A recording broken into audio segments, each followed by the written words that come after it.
Buenos días, gracia y paz a vosotros, de Dios nuestro Padre y del Señor Jesucristo. Es un gozo estar nuevamente con ustedes para compartir la palabra del Señor, para estudiar la palabra del Señor, en este caso, Apocalipsis, la revelación de Jesucristo. El día de hoy vamos a estudiar el capítulo 17, dando la secuencia a nuestro estudio respecto a este libro. Pero antes de hacerlo, me gustaría que inclinásemos nuestro rostro y oramos a Dios pidiéndole que este tiempo sea de grande bendición para nuestra vida. Hagámoslo. Padre eterno y poderoso, te agradecemos la bendición que nos das de la vida, la bendición que nos das de la salvación y la bendición que nos das, mi Dios, de estar reunidos a través de este medio digital para aprender de tu palabra. Te pedimos, Padre eterno, que podamos aprender de ti, podamos conocer tu voluntad a través de la lectura, comprensión y explicación de esta tu palabra. Dios, confiamos en que así será y que tu bendición ya nos es dada a través de Jesucristo. Amén. Muy bien, el día de hoy nuestra lección tiene como título La Gran Ramera y como le mencioné, le pido de favor abra su Biblia en el capítulo 17 del Apocalipsis, que es nuestra base de estudio para esta mañana.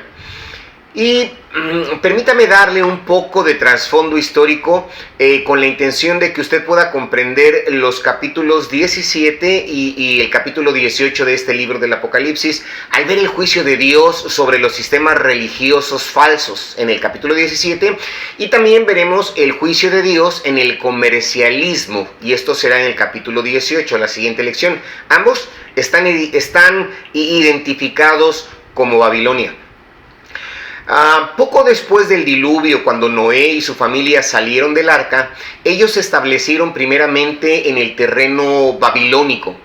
Y ahí el hijo de Cam tuvo un hijo con el nombre de Nimrod, quien fue llamado poderoso cazador delante de Dios. Ese poderoso cazador, pero sobre todo ese delante de Dios, es realmente contra el Señor. ¿Por qué? Porque él era un rebelde contra Dios. Ya pasado el diluvio, este falso sistema religioso bajo Nimrod comenzó justamente ahí en esas tierras, en Babilonia. Se desarrolló y fue creciendo con los años.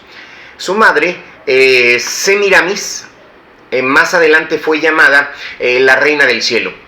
Él fue endiosado, fue idolatrado y se le asignó, se le conoció también como Tamuz, ¿sí? Y ahí es donde nació la antigua religión del misterio babilónico, del misterio Babilonia, ¿sí? La adoración a la madre reina del cielo y la adoración a su hijo Tamuz. Cuando Josué se puso frente a los hijos de Israel, ya al final de su vida, él los desafió a escoger un Dios al que ellos sirvieron, ¿sí? Y él dijo, si mal os parece servir a Jehová, escogeos hoy a quién sirváis. Si a los dioses a quienes sirvieron vuestros padres cuando estuvieron al otro lado del río, o a los dioses de los amorreos en cuya tierra habitáis. Pero yo y mi casa serviremos a Jehová. Josué 24:15.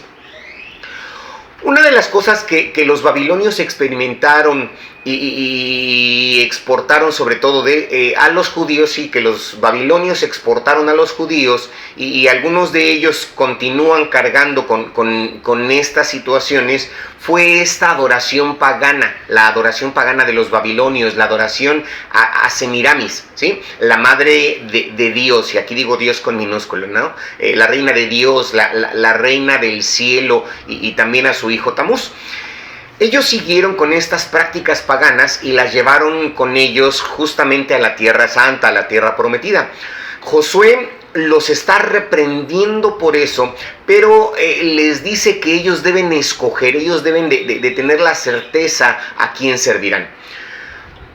Cuando Jerusalén fue conquistada por Babilonia y las personas fueron llevadas cautivas a Babilonia, los judíos durante esos 70 años de cautiverio se metieron en el comercialismo de Babilonia, porque Babilonia en aquel entonces era el centro comercial del mundo. Y como usted bien sabe, ellos se volvieron muy adeptos al comercialismo.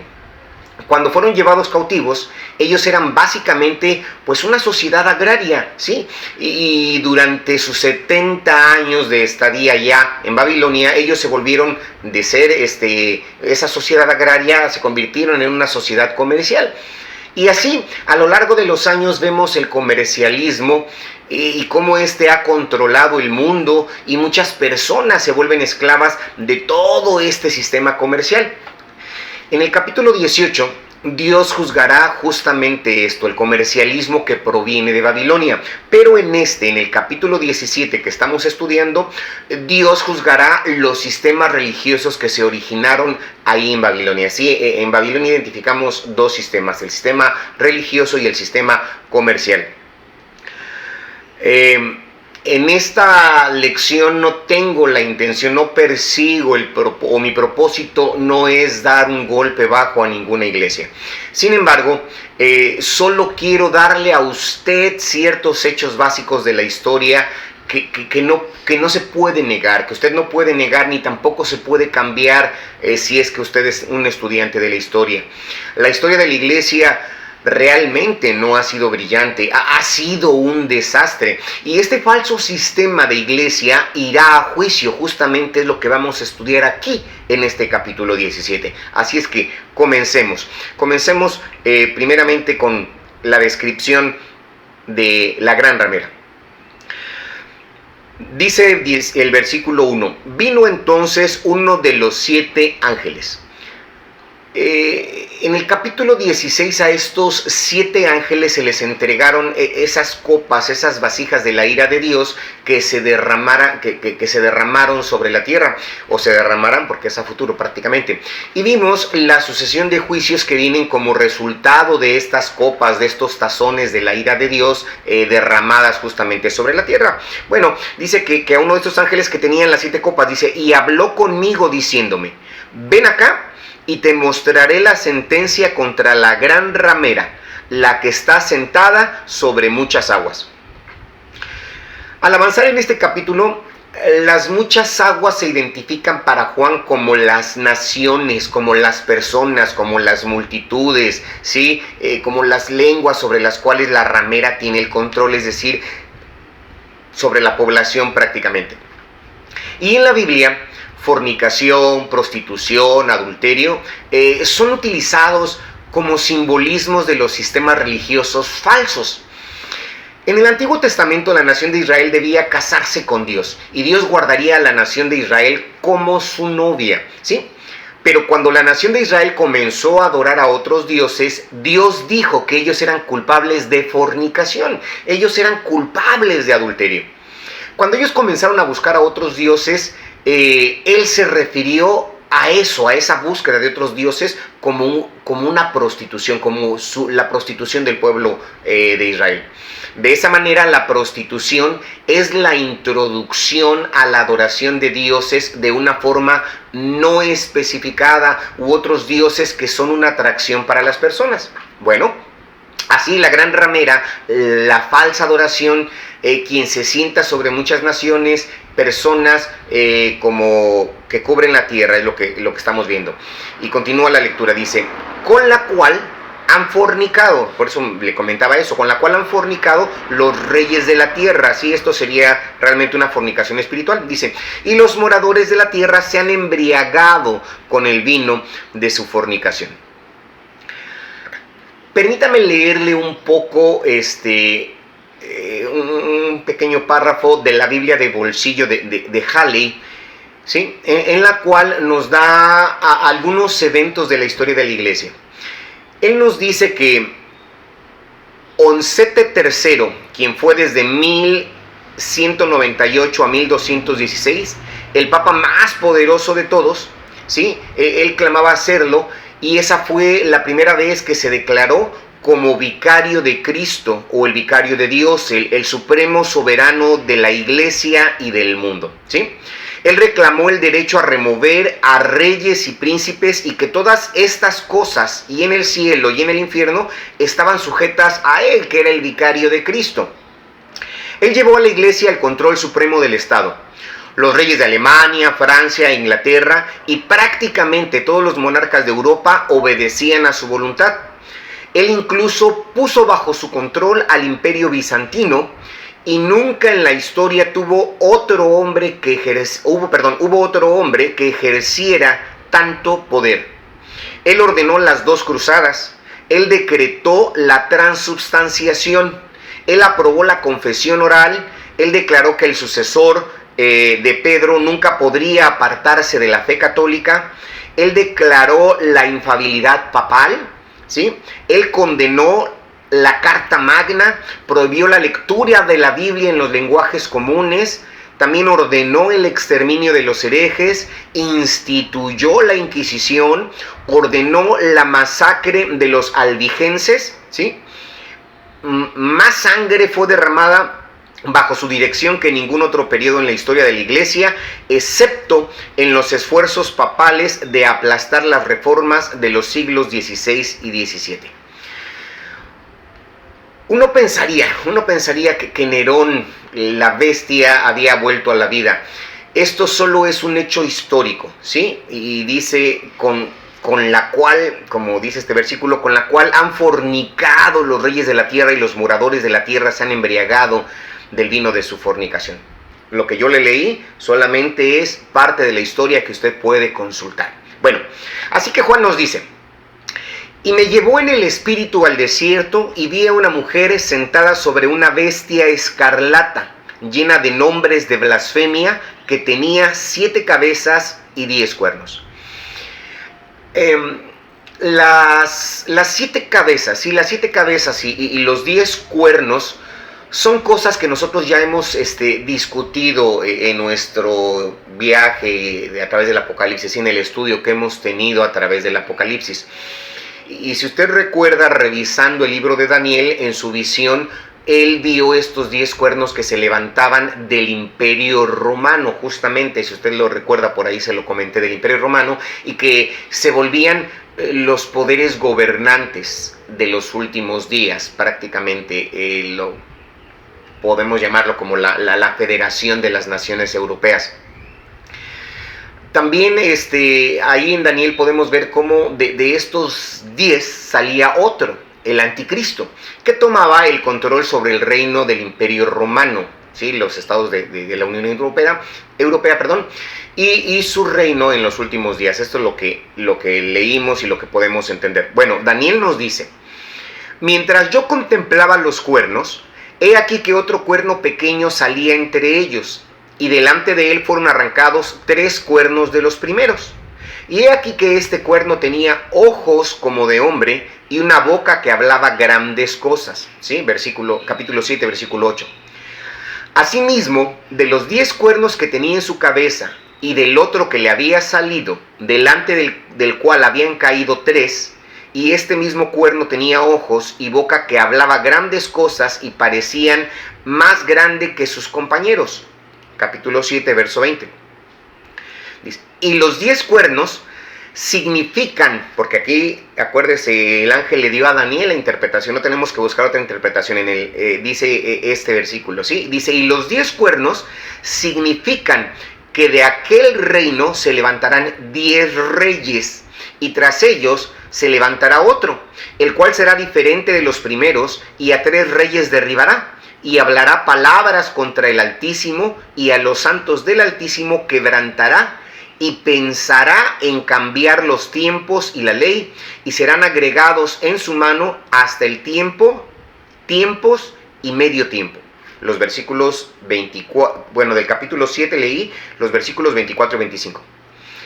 Y el rey hará su voluntad y se ensoberbecerá y se engrandecerá sobre todo Dios, y contra el Dios de los dioses hablará maravillas y prosperará hasta que sea consumada la ira, porque lo determinado se cumplirá. Capítulo 11, verso 36. Eso es en el libro de Daniel. Pero también en Apocalipsis capítulo 12, versículo 3, Juan dice: también apareció otra señal en el cielo. He aquí un gran dragón escarlata que tenía 7 cabezas y 10 cuernos, y en sus cabezas 7 diademas. Si usted recuerda, hermano, el capítulo 13 de Apocalipsis, comenzando desde su primer versículo, Juan dijo: me paré sobre la arena del mar y vi subir del mar una bestia que tenía 7 cabezas, otra vez, y 10 cuernos, y en sus cuernos 10 diademas, y sobre sus cabezas un nombre blasfemo. Y la bestia que vi era semejante a un leopardo, y sus pies como de oso, y su boca como boca de león, y el dragón le dio su poder y su trono, y gran autoridad. Vi una de sus cabezas como herida de muerte, pero su herida mortal fue sanada, y se maravilló toda la tierra en pos de la bestia, y adoraron al dragón que había dado autoridad a la bestia, y adoraron a la bestia diciendo: ¿quién como la bestia, y quién podrá luchar contra ella? También se le dio boca que hablaba grandes cosas y blasfemias, y se le dio autoridad para actuar 42 meses. Y abrió su boca en blasfemias contra Dios, para blasfemar de su nombre, de su tabernáculo y de los que moran en el cielo. Sí, Apocalipsis 13, versículos 1 al 6. Bueno, prácticamente lo que estamos encontrando es que estamos encontrando ahí estos 10 cuernos, estas 7 cabezas que se identifican como el reavivamiento del Imperio Romano, y se identifican como el anticristo que saldrá de la federación de estas naciones. Lo interesante, realmente lo interesante, es que Juan ve a la mujer sentada sobre una bestia escarlata que está llena de nombres de blasfemia. Aquí habrá que hacer ese lazo, ese vínculo en medio de la falsa iglesia y el anticristo. Así cómo se relaciona esa falsa religión, esa falsa iglesia y el anticristo. Bueno, tenemos que vincularlos, es cómo está sentada ella, cómo está presente. Como la vio, fue llena de nombres de blasfemia. Los principales obispos de Roma claman tener en la tierra el lugar de Dios. Ellos dicen tener una autoridad suprema sobre la conciencia humana, tener poder para perdonar pecados, de conceder indulgencias, y la obediencia a ellos es necesaria para la salvación. La bestia escarlata o roja, el color de la bestia, y la ramera y los 10 cuernos en el capítulo 13. El color del obispo principal de Roma, ¿sí? El trono de este obispo es escarlata. Es sostenido por 10 hombres vestidos de escarlata. Los sombreros de los cardenales y sus túnicas son escarlata. Realmente, a un principio, originalmente, era el color de Satanás. Se volvió el color rojo, se volvió el color del comunismo ateo en Rusia. Fueron conocidos también como los rojos, ¿sí? Y ellos tenían la Plaza Roja y los otros símbolos rojos en Rusia. ¿Coincidencia? Es importante que usted lo analice. Sigo leyendo. Y la mujer estaba vestida de púrpura y escarlata y adornada de oro, de piedras preciosas y de perlas, y tenía en la mano un cáliz de oro lleno de abominaciones y de la inmundicia de su fornicación. Esto lo que hace es simplemente darnos realmente esa descripción de la ramera. Aquí prácticamente lo que Juan hizo fue escribir bajo la inspiración del Espíritu Santo. Juan lo que hace, habla de estas cosas de las que realmente la iglesia es culpable.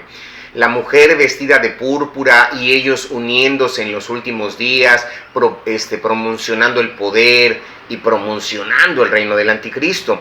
Dice, y en su frente un nombre escrito, un misterio: Babilonia la Grande, la madre de las rameras y de las abominaciones de la tierra. Históricamente, cuando Constantino supuestamente se convirtió y declaró que el cristianismo sería la religión de Roma, lo que hizo realmente es firmar el edicto de tolerancia, que terminó con muchos años, bastantes años de gran persecución por parte del gobierno romano contra la iglesia. Miles. Bueno, de hecho, muchos de ellos ellos mismos lo dicen, ¿sí? No nada más miles. Ya me perdí en las líneas. Sí, ellos ellos estiman como 6 millones, ¿sí? Como 6 millones de creyentes que fueron martirizados durante los primeros 250 años, 250 años de la historia de la iglesia, cuando el gobierno romano buscaba, o mejor dicho, buscó eliminar esta nueva secta que ellos veían como un peligro para Roma. Pero cuando Constantino llegó al poder, nos dice la historia, él sintió que el Señor le había dado una visión en una de esas batallas cruciales. Él vio la señal de la cruz y bajo ella las palabras de esa señal era conquista. ¿Sí? Él en esa visión vio conquista. Bueno, así que cuando él ganó esa batalla y él se volvió emperador de Roma, él declaró al cristianismo como la iglesia o como la religión, mejor dicho, como la religión del Estado. Pero realmente Roma estaba muy paganizada. ¿Qué pasó? La influencia babilónica, las religiones de Babilonia tenían fuerte influencia en los romanos. Muchas de sus prácticas fueron traídas de la religión babilónica realmente. Y usted puede consultar este tipo de costumbres. Por ejemplo, le voy a mencionar una. Una de estas celebraciones, por ejemplo, es la fiesta babilónica para Tamuz. ¿Sí? ¿Qué es esto? Los romanos celebraban hacían esta celebración, la celebración babilónica de Tamuz, bajo el nombre de Saturnalia. ¿Sí? Saturnalia. Y ellos tenían muchas costumbres que acompañaban la celebración de Saturnalia prácticamente. Pero la realidad es que esto de la Saturnalia era una fiesta pagana. Bien, cuando Constantino reconoció la dificultad de quitar las fiestas tradicionales de las personas, él declaró, por ejemplo, que el 25 de diciembre era el cumpleaños del nacimiento de Jesús. Realmente es por eso que nosotros celebramos el nacimiento de Jesús el 25 de diciembre, aunque sabemos que no sea así.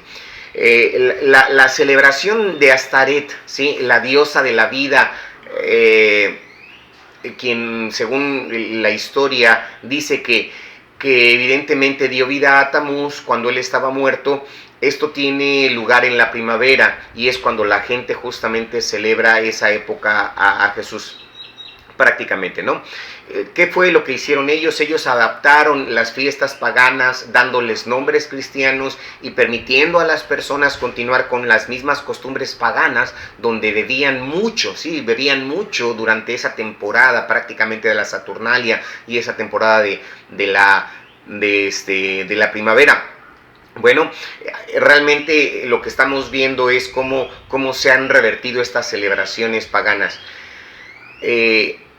Actualmente, sí, en el siglo XXI, la Navidad tristemente, o la Navidad se ha convertido en un gran momento para el comercio. Realmente no es tanto la celebración del Hijo de Dios, sino es un gran momento para el comercio. Todo lo que es los medios digitales, los medios televisivos masivos, prácticamente nos invitan a comprar, a consumir prácticamente. Pero eso lo veremos en el siguiente capítulo, en el capítulo 18.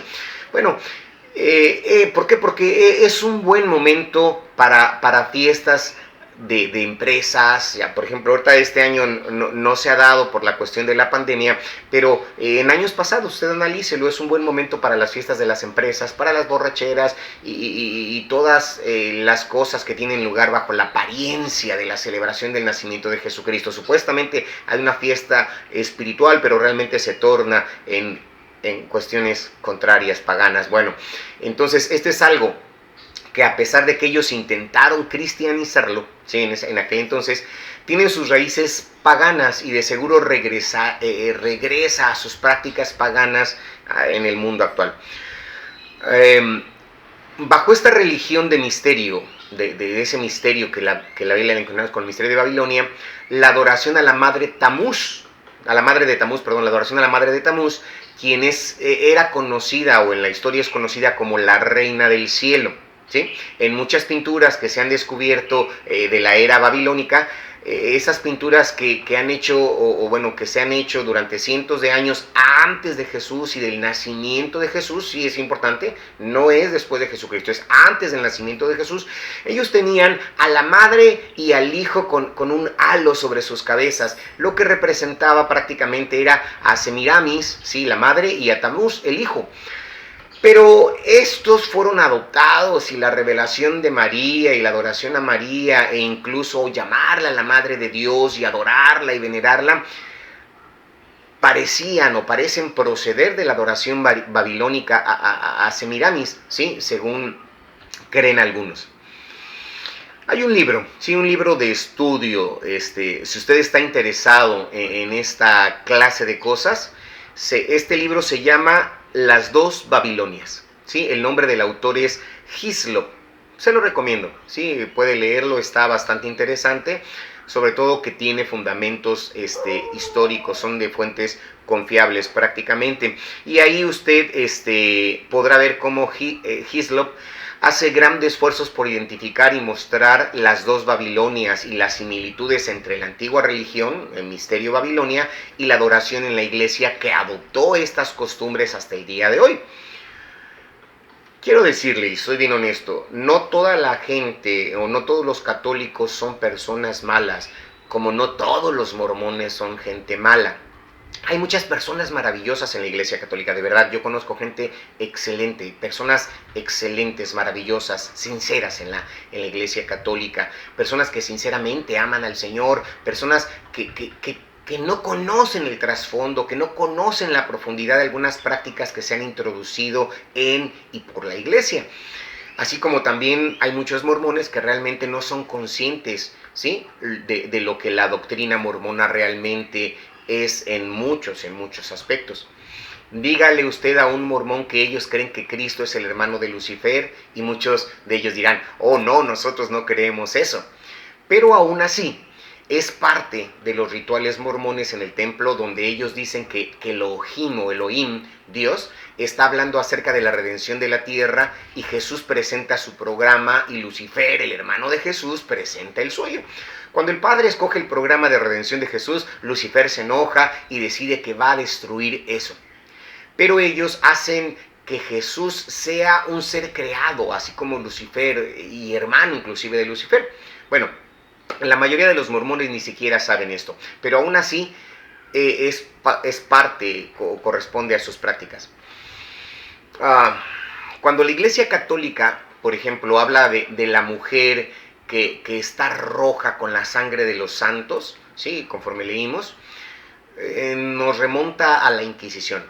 La Inquisición de la Iglesia Católica, especialmente en el tiempo de Martín Lutero, ¿sí? Se estima que en ese tiempo hubo unos 9,000 creyentes, ¿sí?, 9,000 seguidores de Jesucristo, que fueron asesinados por los jesuitas en su guerra santa, ¿sí?, en su intento por acabar con el protestantismo. Roja por la sangre de los santos. Ese color rojo no fue adquirido de plantas o de otras cuestiones, sino de la sangre de los santos. Paso al versículo 6. Vi a la mujer ebria de la sangre de los santos, ¿sí?, y de la sangre de los mártires de Jesús. Y cuando la vi, quedé asombrado con gran asombro. Y el ángel me dijo, ¿por qué te asombras? Yo te diré el misterio de la mujer y de la bestia que la trae, la cual tiene 7 cabezas y los 10 cuernos. No necesitamos ir a otros libros o a otras comentarios. El ángel le va a explicar a Juan el simbolismo, ¿sí? No tenemos que adivinar. El ángel le declara a Juan. ¿Qué es lo que dice el ángel? La bestia que has visto era y no es, y está por subir del abismo e ir a perdición. Y los moradores de la tierra, aquellos cuyos nombres no están escritos desde la fundación del mundo en el libro de la vida, se asombrarán viendo la bestia que era y no es y será. Cuando Juan escribió el libro del Apocalipsis, había 5 grandes emperadores, ¿sí? Estos grandes emperadores ya habían pasado, ya se habían convertido en historia. Perdón, se habían convertido en historia, ya habían pasado de la escena. Domiciano Era el emperador en el momento en que Juan escribía, y luego de su muerte hubo un emperador más poderoso que se levantó. Pero el ángel identifica a la bestia como uno de los 5 que ya habían muerto. Dice, la bestia que has visto era y no es, y está para subir del abismo e ir a perdición. Y los moradores de la tierra, aquellos cuyos nombres no están escritos desde la fundación del mundo en el libro de la vida, se asombraron viendo la bestia que era y no es y será. Continúa en el versículo 9. Esto para la mente, fíjese, para la mente que tenga sabiduría. Las 7 cabezas son 7 montes, sobre los cuales se sienta la mujer, o la ciudad de las 7 colinas, sí, Roma. Quiero decir, él la identifica, aquí el ángel la identifica para ellos. Y a través de la historia, por ejemplo, Roma ha sido conocida como la ciudad de las 7 colinas, o de los 7 montes. Hay algunos que creen, y en verdad pienso que tiene mucho sentido, que creían que César Nerón podría ser perfectamente el anticristo. ¿Por qué? Porque durante su reinado él fue llamado por la iglesia primitiva la bestia, justamente así se le denominó. ¿Por qué? Debido a sus hechos bestiales. Cuando usted revisa, cuando usted estudia un poco la historia, al comienzo de su reino, él parecía ser un gobernador bastante bueno, sí, comenzó tranquilito, pero llegó un tiempo en su vida donde él prácticamente se volvió loco. Lo interesante, cuando miramos la historia, este cambio dramático en César tuvo lugar en el tiempo en que Pablo, sí, el apóstol, cuando Pablo tuvo su primera aparición delante de César Nerón. Recuerde usted, cuando Pablo apeló a César, lo puede estudiar en el libro de los Hechos, él apeló que bajo la ley romana él tenía ese derecho, esos derechos como ciudadano romano, porque él era romano de nacimiento. Así que él fue enviado a Roma para poder apelar delante del César. Y en la primera aparición de Pablo delante de este varón, delante de este rey, mejor dicho, de César, usted sabe, por los registros históricos que encontramos de Pablo, que sin duda dejó lo que Pablo le dijo, él dejó en César un gran testimonio de Jesucristo. Jesús les dijo a sus discípulos, ustedes serán llevados delante de reyes, delante de magistrados. No dispongan de lo que dirán de antemano, el Espíritu Santo les dará las palabras para hablar. Yo haré que esa sea una oportunidad para que ustedes den testimonio. Sí, estoy leyendo la Biblia al día. Pablo creyó realmente eso, y al mirar el libro de los Hechos, cuando Pablo apareció por primera vez delante de los judíos en Jerusalén, y cuando Pablo pidió permiso al capitán para hablar, Pablo lo que hizo es darles este testimonio hermoso del Cristo resucitado. Él fue llevado bajo custodia protegida por los romanos, y cuando él hablaba con ellos, les daba testimonio de su conversión. Él les platicó cómo tuvo ese encuentro con Jesús. Cuando él fue llevado por el gobierno romano ante Félix, el gobernador del área en ese momento en Cesarea, Pablo dio su defensa delante de Félix y él dio testimonio también acerca de su conversión y acerca del juicio y de la salvación y del juicio que vendría. Félix, cuando leemos esos capítulos del libro de los Hechos, Félix realmente fue sacudido, ¿sí? Fue impactado por el mensaje paulino. ¿Por qué? Porque fue un mensaje poderoso, pero Félix lo rechazó. Cuando Félix fue removido y Festo, sí, fue Félix, luego Festo, y Festo se convirtió en gobernador sobre esta provincia, el caso de Pablo fue llevado nuevamente para los romanos, y Pablo, delante de Festo, también dio un poderoso testimonio de Jesucristo.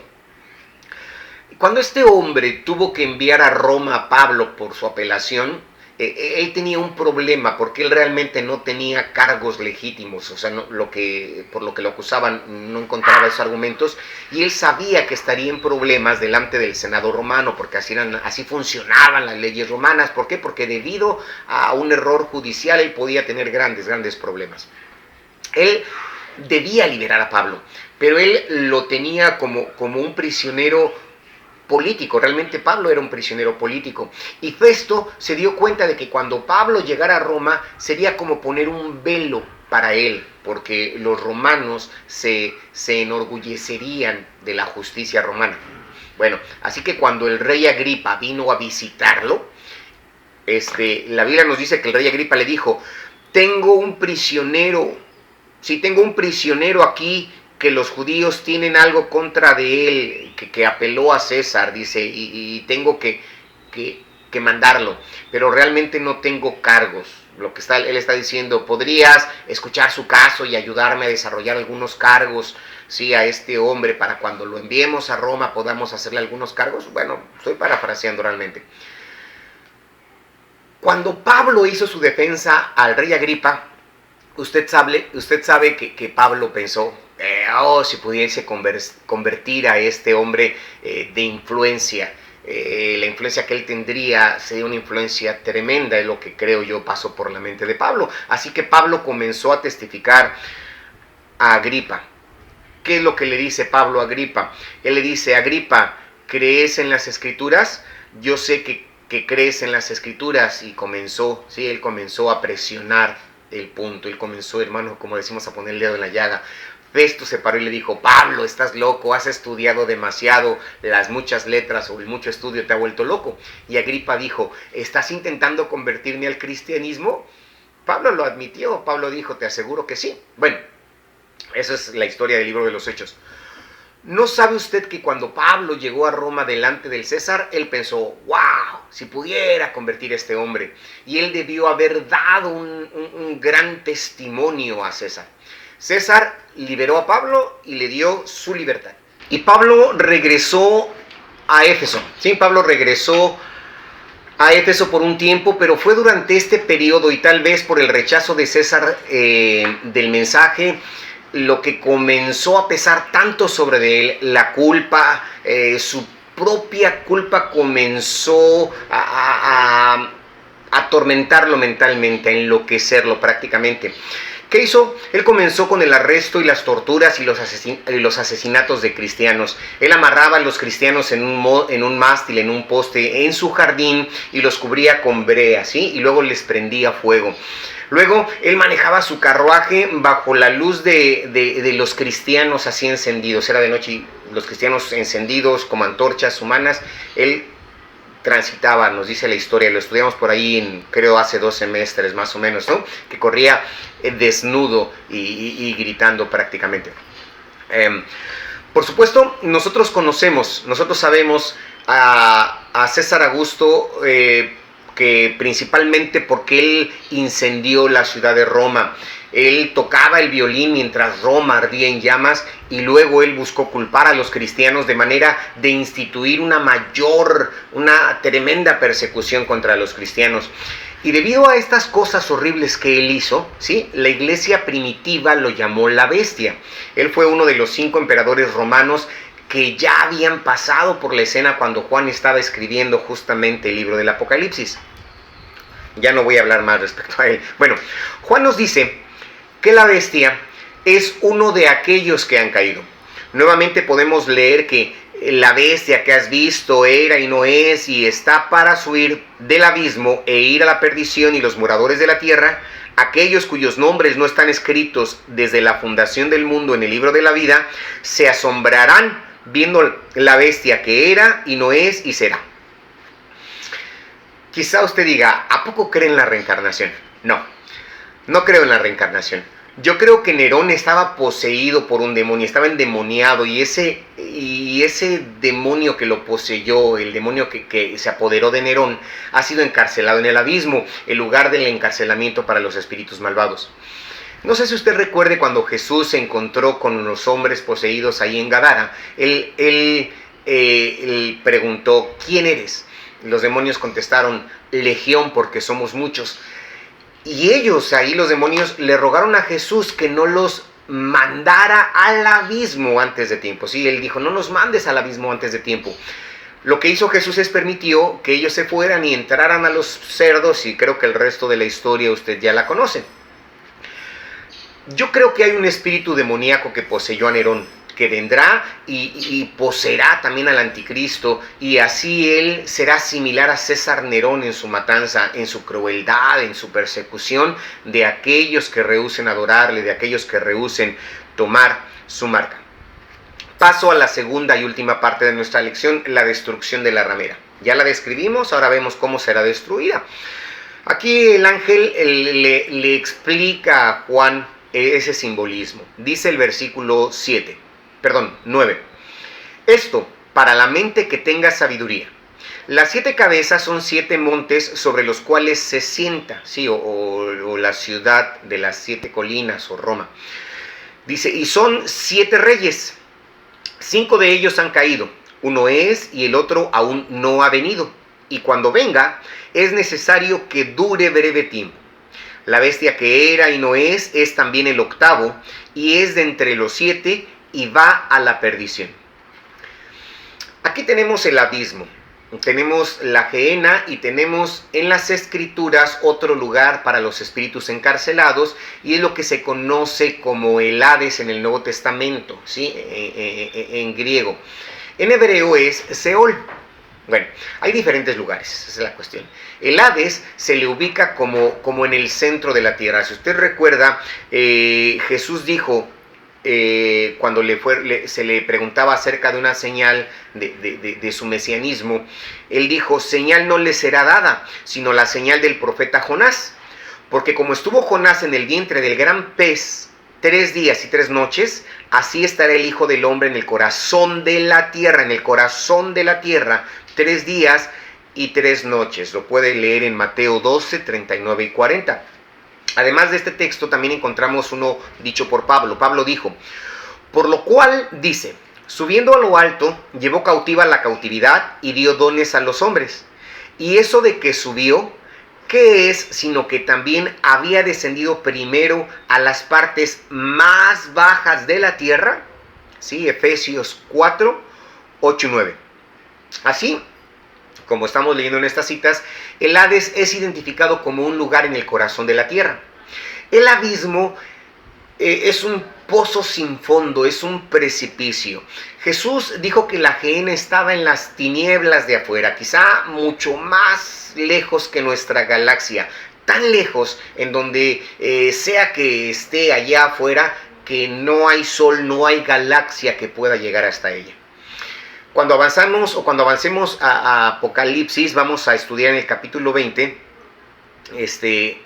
unas 3 lecciones más o menos, 7, 18, 19, 20, sí, en 3 lecciones más estaremos por llegar a este capítulo. Vamos a encontrar que en ese tiempo, la muerte, el Hades será entregado, ¿sí? El Hades entregará a los muertos que están en él, se pondrán de pie delante de Dios para ser juzgados y luego serán consignados o arrojados a la gehenna. En el capítulo 19 también estudiaremos cuando Jesús regrese. Satanás es llevado por el Señor y atado con una gran cadena y echado en el abismo, ¿sí? Satanás será echado al abismo por 1000 años, mientras que Jesús estará aquí en la tierra reinando. El Satanás será encarcelado en el abismo. Cuando Jesús venga, la bestia y el falso profeta en ese momento serán echados a la gehenna, ¿sí? Y 1000 años más tarde, cuando Satanás sea suelto y luego juzgado, después de ese conflicto que levantará, él será echado a la gehenna, en donde está la bestia y el falso profeta prácticamente. Bueno, cuando los hombres estén delante del gran trono blanco de juicio de Dios, si sus nombres no están escritos en el libro de la vida, también, ¿sí? También serán lanzados a la gehenna. Ese será el fin de la rebelión contra Dios, al ser echado fuera, donde no hay luz, donde estará la oscuridad eterna. Así que él describe que la bestia que era, que no es también el octavo, y es de entre los 7 y va a la perdición. Dice el versículo 11, y los 10 cuernos que has visto son 10 reyes. Reyes, sí, que una vez estaban apartados, según Daniel, del Imperio Romano, ¿sí? Naciones que estaban apartadas del Imperio Romano o los Estados Unidos de Europa, o como comúnmente se le llama la Comunidad Europea. Bueno, dice que aún no han recibido reino, pero por una hora recibirán autoridad como reyes juntamente con la bestia. Así que estos serán líderes, los líderes de naciones que se han federado. Pero que no estarán como reyes, pero ellos recibirán el poder como tal, y ellos reinarán por una hora con la bestia. Dice que estos tienen un propósito y entregarán su poder y autoridad a la bestia, sí, el poder del oeste de Europa, y pelearán contra el Cordero. Ellos se juntarán, sí, como leímos, se juntarán en una planicie, en la planicie del Meguido, como ya lo estudiamos la lección anterior. Eso será para el conflicto final, cuando ellos intenten frustrar la venida del reino de Dios, que será establecido por Jesucristo sobre la tierra. Pelearán contra el Cordero, dice, y el Cordero los vencerá, porque Él es Señor de señores y Rey de reyes, y los que están con Él son llamados, elegidos y fieles. En el capítulo 19 leeremos sobre el regreso de Jesús para establecer su reino sobre la tierra, viniendo en un caballo blanco, y aquellos que vendrán con él, su iglesia, ¿sí? Los que vendrán con él es su iglesia, me fascina. Pablo dice al respecto: cuando Cristo, nuestra vida, se manifieste, entonces vosotros, le está hablando a la iglesia ahí en Colosenses, vosotros también seréis manifestados con él en gloria. Colosenses 3:4. El profeta clamó diciendo: mirad que él viene con 10,000 de sus santos para ejecutar su juicio sobre la tierra. ¿Sí? Aquí estamos viendo a la iglesia regresando con Jesús para establecer el reino de Dios sobre la tierra. ¿Quiénes? Aquellos que regresen, aquellos que estén con él han sido llamados. Ellos han sido escogidos y ellos son fieles. Yo realmente estoy muy agradecido con el Señor. Estoy muy agradecido por el llamado que Dios ha hecho a mi corazón. Estoy muy agradecido por el hecho de que Dios me ha escogido a mí para ser su discípulo, sí, para llevar fruto. Un día Jesús dijo a sus discípulos, Juan lo registra en el capítulo 15, versículo 16, no me elegisteis vosotros a mí, sino que yo os elegí a vosotros y os he puesto para que vayáis y llevéis fruto, y vuestro fruto permanezca, para que todo lo que pidierais al Padre en mi nombre, Él os lo dé. ¿Sí? Escogidos. Aquí dice esa palabra hermosa, escogidos. Cuán grandioso es ser un escogido de Dios. Y lo más interesante, así, lo más relevante aquí en este caso y que quiero destacar, es el hecho que Dios le ha dado a usted la opción de decidir con quién quiere pasar la eternidad. Y realmente es su decisión, realmente es su opción. Usted tiene el poder de la autodeterminación. Dios le ha dado esto.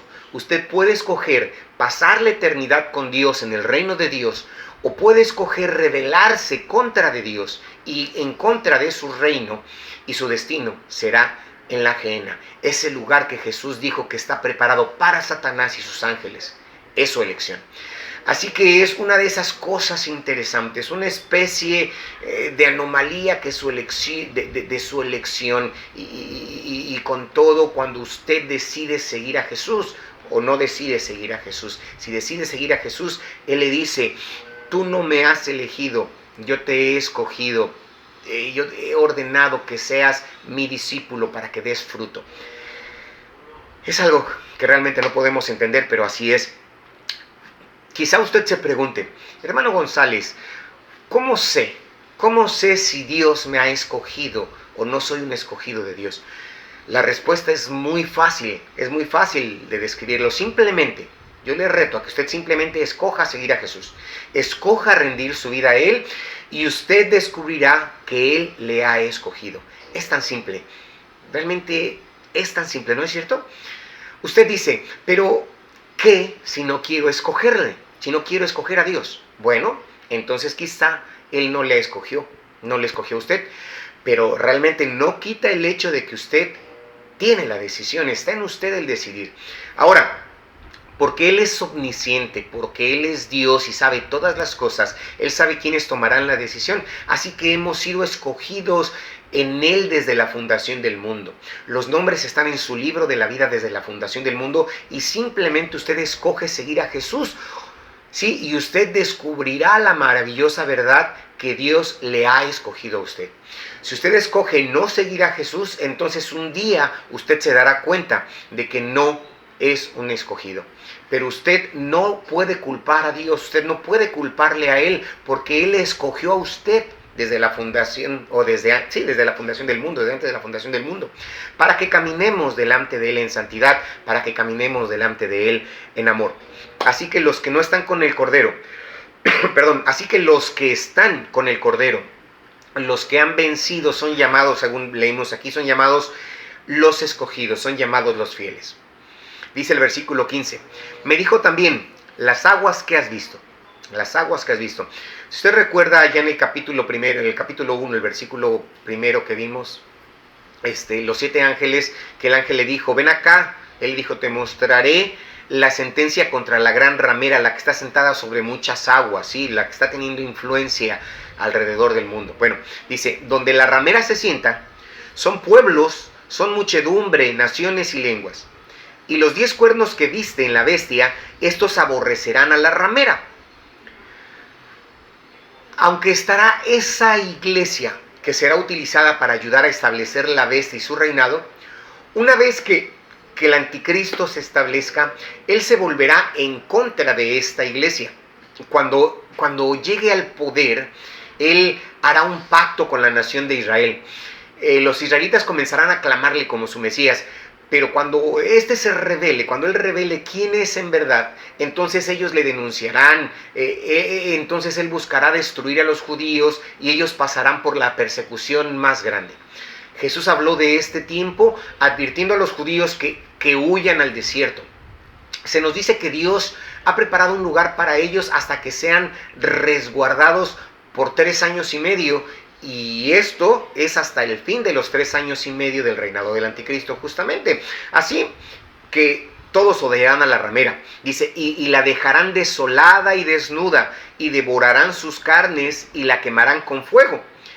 Y los 10 cuernos que viste en la bestia, estos aborrecerán a la ramera y la dejarán desolada y desnuda, y devorarán sus carnes y la quemarán con fuego, porque Dios ha puesto en sus corazones el ejecutar lo que Él quiso ponerse de acuerdo, y dar su reino a la bestia hasta que se cumplan las palabras de Dios.